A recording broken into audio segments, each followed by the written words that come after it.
Boa noite. Só para quem não conhece, eu sou o Bruno, web designer da Bluesoft. Hoje eu vou falar um pouco sobre SaaS. Ultimamente eu estou usando muito, faz um ano que eu já tenho contato com SaaS. E tem se falado muito sobre a questão de pré-compiladores de CSS. Aí tem aquela disputa assim, tem o Stylus, tem o Less, tem o SAS, o Zeno Rocha esses dias estava discutindo assim, tô gostando tanto de pré-processadores que eu vou criar um para mim. Tá começando a virar um esquema de biblioteca de JavaScript, que você entra lá e busca assim, Bruno JS e vai ter. Então, eu queria falar sobre o SAS porque o pessoal anda adotando muito. Ele não é mais novo, ele não é o mais antigo dos que tem. Ele é um dos mais novos, o Less é mais antigo, tanto é que o Bootstrap ele foi feito com Less, e tem um desenvolvedor que, por ter visto que o Bootstrap foi feito com Less no início, eles evitavam usar o SAS. Só que eles não pararam para olhar que as últimas vezes que saiu o Bootstrap já veio com a versão SAS funcionando normal. Aí o que eu vou comentar assim é só porque que ele é bom, sabe? Tipo, por que vale a pena a gente começar a escrever CSS usando o SAS? Vamos ver se eu consigo fazer isso rápido. Só para mostrar o site, ele é bem, né? Bem chamativo. Esse óculos é estranho, né? Mas assim, então eles estão mostrando que é um negócio moderno. É uma parada moderna, é fácil de escrever. Eles tentam mostrar que é CSS com superpoderes. E é bem isso, entendeu? A primeira coisa que eles falam na questão do SAS e de qualquer outro pré-processador é a questão dos imports. Você não precisa mais de ter 200 mil CSS no seu sistema. Você faz um esquema de imports e um esquema de partials que o seu SAS, que é esse aqui, vai gerar um CSS só. Entendeu? Então você monta a sua estrutura e sempre você vai conseguir organizar para ter um arquivo só. Diminui a questão de chamadas HTTP e você vai conseguir organizar melhor, por módulos, por exemplo. Aí eu quero criar um CSS só dos meus modais. Você cria ali, separado, separa a questão de variáveis que você vai usar e tudo mais. Questão de variáveis é uma parada interessante que o CSS3, eles estão discutindo criar especificação para isso, mas os browsers ainda não adotaram. Se eu não estou errado, o Chrome já está começando a funcionar, mas até a gente conseguir isso, vai ser complicado. Mas ele já tem, então a gente consegue usar e funciona rápido. Né? Os mixins. Esse foi um exemplo que eu peguei no site do Chris Coyier, que saiu semana passada. É um exemplo simples, eu já fazia coisa parecida, mas mostra assim, muito bem como é que a questão do mixing ajuda. Você criar ali, uma função, né, um mixing. Vendorize, minha propriedade e o valor. Certo? Então assim, eu vou aqui e passo. Include vendorize border radius 4 pixels. Ele vai gerar aqui para mim do jeito que eu quiser. Entendeu? Não é só para esse tipo de coisa que serve. Por exemplo, você pode ter, toda uma estrutura lá dentro que ele vai ser acoplado no que você chamar. E isso é legal. A questão de ter if, for, each, while. O Less, por exemplo, se eu não estou errado, ele só tem o while. E ele era o mais usado. Né? Então, assim, você poder usar toda a função, assim, você conseguir programar no CSS, é muito legal. Eu uso com frequência. Aquilo ali, por exemplo, eu estava discutindo com o Wagner. Como é que a gente faz uma tabela que para cada nível da tabela eu tenho uma cor diferente que ele vai ficando mais claro. Bota um for.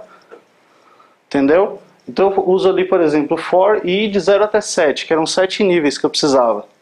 E aqui eu multiplico. E ele tem esse tipo de função aqui, ó. Lighten tal cor, darken tal cor. Então eu falo assim, passa essa cor e clareia ela para mim i vezes 10%. Na hora que chegar em 0, ele vai começar a ficar 0 dali para frente. E aí entra uma parada aqui que eu fiz aqui, ó. Se a cor do fundo for mais escura que tanto por cento, coloca a cor do texto branca. Se for mais clara que tanto por cento, coloca a cor do texto escura. Eu tenho um if para isso. entendeu? E aí, para mim não ficar misturando, eu posso criar uma função, que eu chamo a função lá dentro e passo a cor. Cor atual da linha é tal, então, cor atual da linha seta a cor do texto para mim. Então eu tenho, nesse exemplo aqui, eu já tenho aqui, ó, a cor do texto vai ser branca. Hã? O extend. Extend o que é? Eu posso ter uma regra para um elemento e eu tenho outro elemento que vai ter um estilo muito parecido. Não vou imaginar que eu tenho o panel do Bootstrap. E eu tenho um outro elemento no meu sistema que ele vai ter exatamente o mesmo estilo do panel. Em vez de pegar o meu elemento lá, box, e colar o CSS, eu dou um extend no panel. O que ele vai gerar? Ele vai gerar isso aqui. No meu CSS gerado, ele não vai duplicar e não vai ficar criando bytes a mais que eu não precisaria. Só que aí entra uma questão que é assim. Vamos imaginar que você não tem o button. Difícil, mas você não tem um elemento ali que vai ser, por exemplo, o panel. Mas que você sempre quer usar aquele estilo. Você tem uma parada que chama placeholder. Você tem ali, por exemplo, o estilo button, que é um placeholder. E quando você dá um extend de um placeholder, ele não vai gerar aquele primeiro.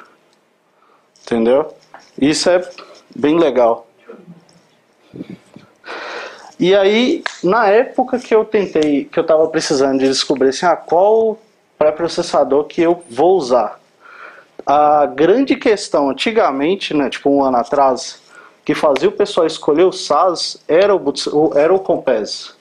Porque o Compass, o que ele é? Ele é uma biblioteca gigante de mixins que vai facilitar a sua vida, assim. Tipo, ele já tem várias coisas prontas, ele já tem várias coisas que vai te ajudar. E hoje em dia tem várias outras bibliotecas que imitam o Compass. Só que o LES, só agora que ele está começando a correr atrás disso. O Stylus, o pessoal já criou, já pensando nisso, então eles já estão criando. Só que a questão é, os outros pré-compiladores, eles estão correndo atrás do que o SAS conseguiu fazer. Que foi principalmente por causa do Compass. E aí é só para dar um exemplo do que o Compass faz. Isso aqui, eu tenho um button e eu passo ali, ó, quero um box shadow, quero um text shadow, quero um border radius. Aí ele vai lá e gera aqui, isso aqui tudo para mim. Tipo, eu não preciso descrever muita coisa. E outra que, eu não passei nenhum parâmetro, né? Mas você pode configurar as variáveis dele antes e falar que nesse sistema as minhas variáveis de box shadow são tais. Então toda vez que você dá um box shadow daquele jeito, ele vai adicionar o box shadow do seu sistema. Então é a configuração pessoal do seu sistema. Outra parada que é mágica, para mim é mágica, que é o esquema de sprites do Compass. Você vai lá e tem os seus ícones, você vai lá e manda ele adicionar aquela pasta de ícone. Ele vai pegar todas as imagens, juntar, criar um sprite para você, e ainda vai lá e vai mapear a posição.